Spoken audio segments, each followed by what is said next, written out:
Class 10th ये है आपका फर्स्ट चैप्टर साइंस का केमिकल रिएक्शन एंड इक्वेशन। आज हम इस चैप्टर को नहीं पढ़ेंगे क्योंकि इतना टाइम अब हमारे पास है नहीं, और लेकिन हम वो वाले क्वेश्चन करेंगे जो कोई नहीं कराता, जो बॉक्स वाले क्वेश्चन हैं। तो स्टार्ट करते हैं। ये बॉक्स वाले क्वेश्चन है। पहला क्वेश्चन है, why should a magnesium ribbon be clean before burning in air. Magnesium ribbon को हमें क्यों धोना चाहिए धो के जलाने से पहले? तो होता क्या है कि जो मैग्नीशियम रिबन है उसके ऊपर एक लेयर जम जाती है MgO की, मैग्नीशियम ऑक्साइड की, उसके सरफेस पर। इससे वह जल नहीं पाता है तरीके से, तो उसको जलाने के लिए पहले धो लेना चाहिए। सेकंड क्वेश्चन आता है, right a balanced equation of the following chemical reaction. पहला है hydrogen plus chlorine will give hydrogen chloride. Second, barium chloride plus aluminium sulphate will give barium sulphate plus aluminium chloride. And third is sodium plus water will give sodium hydroxide and hydrogen. तो इसको हमें reaction के form में, first equation हमारी ये रही है, H2 plus Cl2 will give 2HCl। Second equation हमारी ये है, 3BaCl2 plus Al2 whole thrice SO4 will give 3BaSO4 means barium sulphate and aluminum chloride 2AlCl3. And third equation is, when sodium means Na react with H2O water will give sodium hydroxide and hydrogen gas is released out. Okay.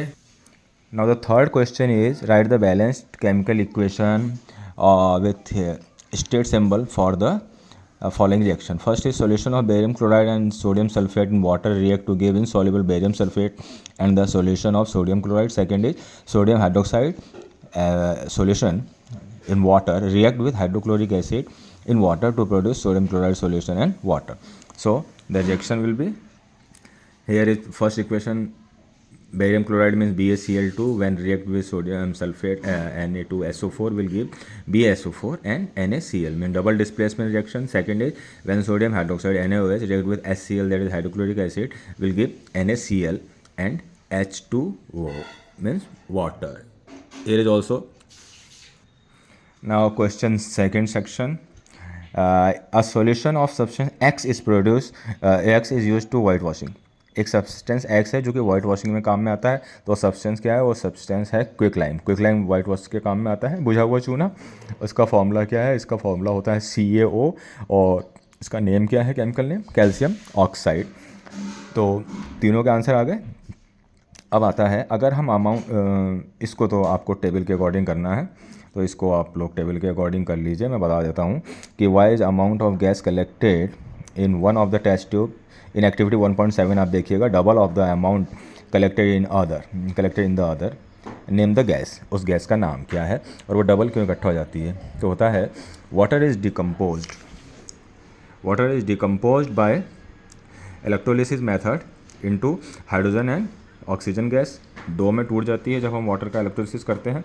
Hydrogen gas is produce in double the amount compare to oxygen, और hydrogen जो gas होगी oxygen के amount comparison में double पैदा होगी, double इकट्ठी होगी। It is because, ऐसा क्यों होगा? Because water contain twice as many hydrogen atom as oxygen atom, क्योंकि हाइड्रोजन के एटम डबल होते हैं ऑक्सीजन के एटम में, इसलिए। And the last part is, what is the colour of copper solution, copper sulphate solution change when the iron nail is dipped. जब हम copper sulphate के अंदर जो आयरन नेल डालते हैं तो उसका कलर क्यों चेंज हो जाता है? तो when iron nail is dipped in copper sulphate का कलर कैसा होता है? ब्लू होता है। तो आयरन क्या करता है? डिस्प्लेस कर देता है कॉपर को, और इस कारण से उसका कलर चेंज हो जाता है। रिएक्शन इज, क्या रिएक्शन क्या है? ये रही reaction, when iron react with copper sulphate, it copper को डिस्प्लेस करता है और सल्फेट को अपने साथ जोड़ लेता है, FeSO4 बन जाता है और कॉपर अकेला रह जाता है। इस कारण से उसका कलर चेंज हो जाता है। दूसरा क्वेश्चन आता है कि give an example of double displacement reaction other than the activity में जो दी गई है उसके अलावा आप एक दूसरा डबल डिस्प्लेसमेंट रिएक्शन लिख सकते हैं। तो ये रहा, when silver chloride NaNO3 and NaCl react, तो Ag के साथ, सिल्वर के साथ क्लोरीन जुड़ जाएगा और सोडियम के साथ NO3 मीन्स नाइट्रेट जुड़ जाएगा, और AgCl एक वाइट प्रेसिपिटेट बनाएगा। Third question is identify the substance that are oxidised and the substance that are reduced. इस रिएक्शन में किसका ऑक्सीडाइजेशन हो रहा है, किसका रिडक्शन हो रहा है। तो आप देखेंगे फर्स्ट में सोडियम का ऑक्सीडेशन हो रहा है, बिकॉज सोडियम जो है अपने साथ ऑक्सीजन गेन कर रहा है या इलेक्ट्रॉन लूज़ कर रहा है। और रिडक्शन किसका हो रहा है, रिडक्शन सेल्फ ऑक्सीजन का हो रहा है, क्योंकि ऑक्सीजन क्या कर रहा है, ऑक्सीजन इलेक्ट्रॉन को जो है गेन कर रहा है ना, और ऑक्सीजन को लूज़ कर रहा है। सेकंड में क्या है, सेकंड के अंदर हाइड्रोजन का ऑक्सीडेशन हो रहा है, क्योंकि इलेक्ट्रॉन ले रहा है, और जो कॉपर ऑक्साइड है उसका रिडक्शन हो रहा है, क्योंकि कॉपर ऑक्साइड ऑक्सीजन को लूज़ कर रहा है। तो ये चैप्टर आपका बहुत जल्दी में सारे क्वेश्चंस ख़त्म हो गए। नियर अबाउट कितने क्वेश्चन होंगे आप गिन के बताइएगा, कमेंट करिएगा कैसा लगा। और ये चैप्टर आपका फर्स्ट चैप्टर साइंस का ख़त्म। तो इतना टाइम हमारे पास है नहीं कि अब हम बैठ कर पूरा चैप्टर वो करते रहें, और ये क्वेश्चन कोई करवाता भी नहीं है, तो इसको अपने दोस्तों को भी शेयर कर दीजिए, उनका भी फ़ायदा हो जाए और आपका तो फ़ायदा होगा ही होगा। Thank you.